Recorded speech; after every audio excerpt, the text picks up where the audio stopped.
If you flick the end of a rope up and down, the flick travels along the rope like a wave. I'm flicking it!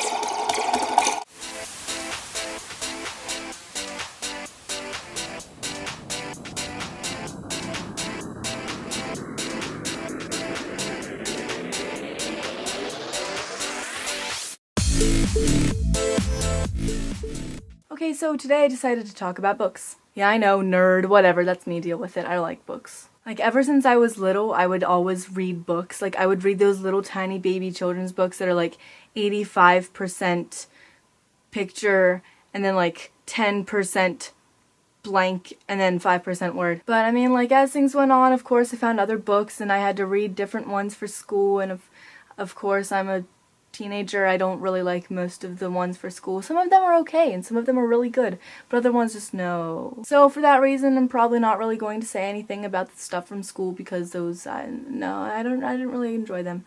But I am going to talk about some of my all-time favorite books.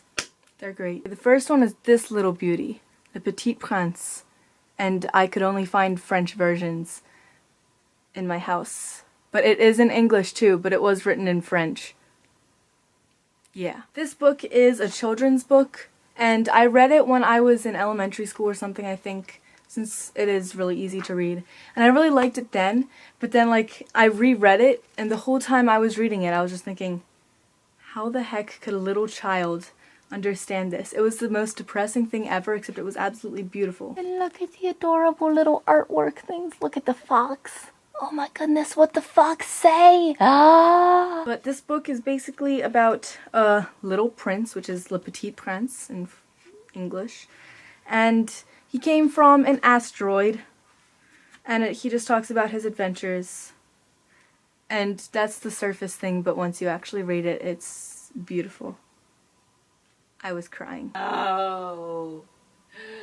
Why? No. So this is the second one that I read. It's the 13th tale. I forget when I first read it, to be completely honest, but I actually did not own a copy of the book until last year in November on my birthday. So that made me really happy, and now I just carry this around with me all the time. This book does have a really nice plot. It's about this biographer who... Biographer? That thing? It's about this person who writes about other people's lives, who goes and tries to write about this author who hadn't really told her actual story, and it's absolutely beautiful, but I feel like the main charm in this isn't in the plot. I feel like it's in how Diane Setterfield writes it, because her wording is just absolutely amazing, and I wish I could do that. But I can't. I'm just there like, a goat went to the market and he pooped. So yeah, 13th tale. I adore it. And now this last book that's one of my favorites, I have another book over there, another book or two over there that I also like, but it's not my all-time favorite. But this last book, some of you might actually probably have heard of this one. The other two, I'm not sure. If you did, that's awesome. Just send me a message or something so I can, like, cry about them to you. Not actually. This last one is The Book Thief by Marcus Zusak. I have no idea if I'm pronouncing it right. This book actually had a movie version that just came out end of last year, I think. I actually didn't go see it. I was too afraid because this book is just absolutely amazing and I was terrified of what a movie would do with it. So if any of you did see it though, then tell me how it was. Especially if you've read this book before. But this book is sort of about the Holocaust, and of course, oh, there's so many books about the Holocaust, but it's from like a really different perspective and doesn't just focus on like all of those horrendous things that happened. It's from the perspective of death. I love death. That sounded really weird. The narrator. The main character, her name is Liesil. I'm not German, as you can probably tell, but she is German. She's not Jewish, she's German, and so it just talks about her and her experiences, and she had to go live with her foster parents, and all the time you get these really witty remarks from death, and it's hilarious, and it's amazing. And then the ending, I was just sitting there crying.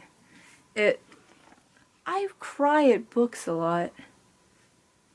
Why? Now let me epically narrate some of these praise things. Deserves a place on the same shelf with The Diary of a Young Girl by Anne Frank, poised to become a classic by USA Today. A major achievement. People. This book is really good.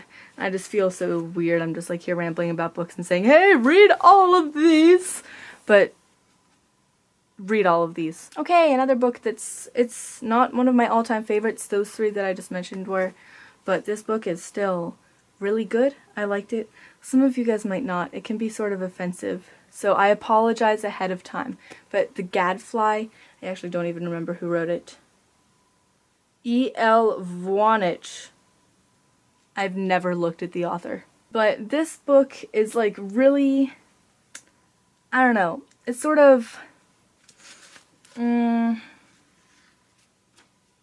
sort of cynical in a way, but it's really good and talks about like a lot of things. But this book is another one. I remember the first time that I read it, I think I was in middle school or something, and so I finished it. It was sort of hard to read because it's an old book, but I finished it, and my mom came to look for me, and I was sitting on the top of the steps just bawling my eyes out, and she's like, what's wrong? And I'm like, I finished reading this book. Why does it do this to my feels? Ah. But it was a very good book. Okay, this book is best book of all time, sound and light physics thingy, you know, it's like, oh my goodness, it made me cry so hard at the end. I mean, Index. This book also had some really like terrifying, like suspenseful parts, like, oh my goodness, it was so scary. Yeah, but in all seriousness, no. And also, if you guys can see back there, I have a Harry Potter book there. Of course, Harry Potter is always amazing. I actually have the third one there because that one is actually somehow my personal favorite. I really don't know why. For some reason, I just absolutely adore that book. Yeah, but I'm sorry, sort of short-ish video this week. Either next week or the week after, though, you will be getting a video of me building my PC. I have ordered everything. 2 things have gotten here. And then everything should get here over this week, except I don't know about my CPU. Because I ordered that from a different place, and it said it might not get here by next week. And then I also need Windows. But whenever everything gets here, I will record it and put together snippets of me and a couple of my friends, hopefully, building it. So, and that will be the video then. So that might be longer. I hope that makes up for this. But yeah, that's all for this week. I hope I'll have something more, I don't know, something-ish next week. I'm great with words. And as always, make sure you leave a like and a comment if you enjoyed. Subscribe. Click right here to subscribe if you haven't done so already and want to see more videos like this, even though this is a sort of out of the ordinary video. But if you've seen my other videos and want to see more like those, then subscribe. I don't know. I'm really spacey today. It's snowing again. But yeah, thank you guys so much for watching. If you like this sort of different-ish kind of video, then tell me. I don't know if you guys will. I tried. Gold star. I will see you guys next week. Maybe with a computer. Maybe not. Bye.